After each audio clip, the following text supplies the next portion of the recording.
ନମସ୍କାର।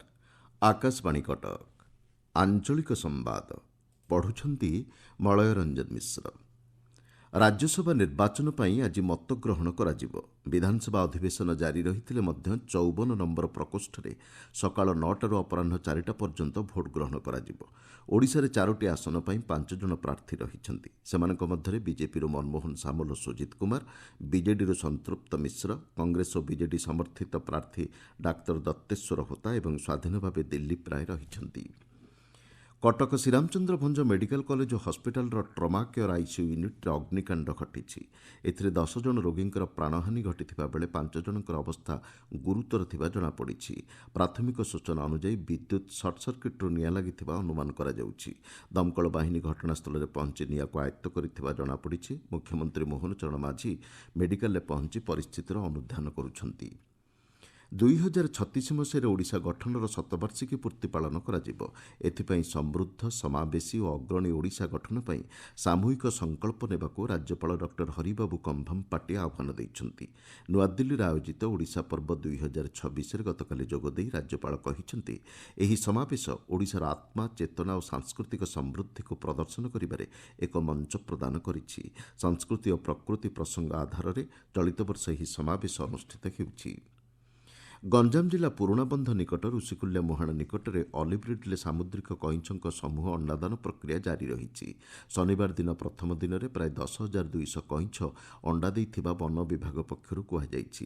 କଇଁଛଙ୍କ ସୁରକ୍ଷା ପାଇଁ ବିଭାଗ ପକ୍ଷରୁ ସ୍ୱତନ୍ତ୍ର ପଦକ୍ଷେପ ଗ୍ରହଣ କରାଯାଇଛି।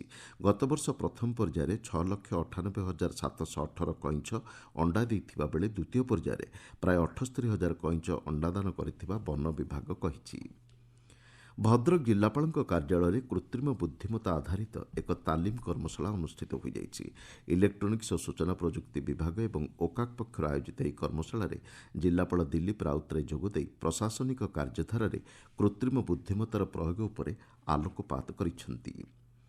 ନବରଙ୍ଗପୁର ଜିଲ୍ଲା ଝରିଗାଁ ବ୍ଲକର ଧୋତ୍ରାସ୍ଥିତ ମା ଇଂଲାଚିନି ଠାକୁରାଣୀଙ୍କ ମଣ୍ଡେଇ ଯାତ୍ରା ଆରମ୍ଭ ହୋଇଛି। ଏହି ଅବସରରେ ଜିଲ୍ଲାର ବିଭିନ୍ନ ଗ୍ରାମରୁ ଆସିଥିବା ଗ୍ରାମ ଦେବତୀଙ୍କ ପ୍ରତୀକାତ୍ମକ ଲାଠି, କୁର୍ସି ଓ ବିମାନ ଆଦି ସେଠାରେ ପହଞ୍ଚିବା ପରେ ସ୍ୱତନ୍ତ୍ର ପୂଜା ଅର୍ଚ୍ଚନା କରାଯାଇଛି।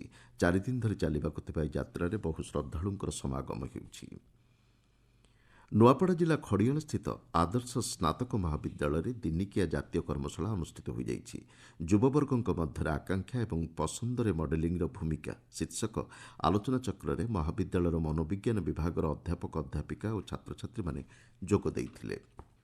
ନୟାଗଡ଼ସ୍ଥିତ ପଠାଣି ସାମନ୍ତ ଅଡିଟୋରିୟମ୍ଠାରେ 6ଠ ରାଜ୍ୟସ୍ତରୀୟ ନାଟକ ମହୋତ୍ସବ ଆରମ୍ଭ ହୋଇଛି। ଗତକାଲି ଉଦ୍ଘାଟନୀ ସମାରୋହରେ ଅତିରିକ୍ତ ଆରକ୍ଷୀ ଅଧୀକ୍ଷକ ଜ୍ୟୋତିରଞ୍ଜନ ସାମନ୍ତରା ଯୋଗଦେଇ ନାଟ୍ୟ ମହୋତ୍ସବ ଆୟୋଜନର ସାମାଜିକ ପ୍ରଭାବ ଉପରେ ଆଲୋକପାତ କରିଥିଲେ। ଟୀକାକରଣର ଗୁରୁତ୍ୱ ଏବଂ ଏ ବିଷୟରେ ଜନସଚେତନତା ସୃଷ୍ଟି ଉଦ୍ଦେଶ୍ୟରେ ପ୍ରତିବର୍ଷ ଆଜିର ଦିନକୁ ଜାତୀୟ ଟୀକାକରଣ ଦିବସ ଭାବେ ପାଳନ କରାଯାଉଛି।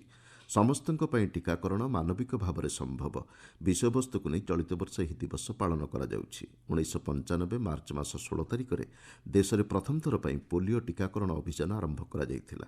ସରକାରଙ୍କ ପକ୍ଷରୁ ବିଭିନ୍ନ ସମୟରେ କାର୍ଯ୍ୟକାରୀ ହେଉଥିବା ଟୀକାକରଣ ଅଭିଯାନରେ ସ୍ୱାସ୍ଥ୍ୟସେବା ଅନୁଷ୍ଠାନ ଏବଂ ଜନସାଧାରଣ ସାମିଲ ହେବାକୁ ଆହ୍ୱାନ ଦିଆଯାଇଛି। ସପ୍ତଦଶ ବିଧାନସଭାର ଷଷ୍ଠ ଅଧିବେଶନ ବଳବତ୍ତର ଥିବା ହେତୁ ଆଜି, ଆସନ୍ତା 23 ଏବଂ 30 ତାରିଖ ସୋମବାରରେ ମୁଖ୍ୟମନ୍ତ୍ରୀଙ୍କ ଅଭିଯୋଗ ଶୁଣାଣି ବନ୍ଦ ରହିବ। ପରବର୍ତ୍ତୀ ଅଭିଯୋଗ ଶୁଣାଣିର ତାରିଖ ସମ୍ବାଦପତ୍ର ମାଧ୍ୟମରେ ଜନସାଧାରଣଙ୍କୁ ଜଣାଇ ଦିଆଯିବ ବୋଲି ସାଧାରଣ ପ୍ରଶାସନ ଓ ସାଧାରଣ ଅଭିଯୋଗ ବିଭାଗ ପକ୍ଷରୁ ସୂଚନା ଦିଆଯାଇଛି।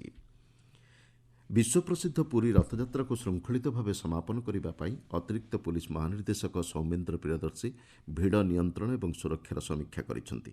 ରାଜ୍ୟ ସରକାରଙ୍କ ପକ୍ଷରୁ ଚଳିତ ବର୍ଷର ରଥଯାତ୍ରା ପରିଚାଳନା ପାଇଁ ଦାୟିତ୍ୱ ମିଳିବା ପରେ ଶ୍ରୀ ପ୍ରିୟଦର୍ଶୀ ପୁରୀ ଶ୍ରୀମନ୍ଦିର ଯାଇ ଗତକାଲି ମହାପ୍ରଭୁଙ୍କୁ ଦର୍ଶନ କରିବା ପରେ ବାଗାଡ଼ିଆ ଧର୍ମଶାଳାରେ ସିସିଟିଭି କଣ୍ଟ୍ରୋଲ ରୁମ୍ ବୁଲି ଦେଖିଥିଲେ।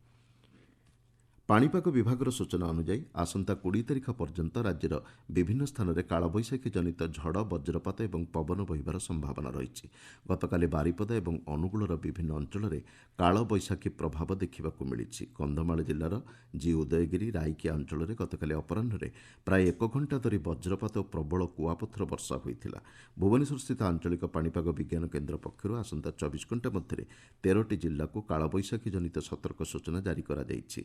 କାଳବୈଶାଖୀ ପ୍ରଭାବରେ ରାଜ୍ୟର ବିଭିନ୍ନ ଅଞ୍ଚଳରେ ତାପମାତ୍ରା ହ୍ରାସ ପାଇଛି। ଆଞ୍ଚଳିକ ସମ୍ବାଦ ବର୍ତ୍ତମାନ ପାଇଁ ଏତିକିରେ ଶେଷ ହେଲା। ଆମର ପରବର୍ତ୍ତୀ ଆଞ୍ଚଳିକ ସମ୍ବାଦ ଶୁଣିପାରିବେ ଅପରାହ୍ନ 2ଟା 32 ମିନିଟ୍ରେ।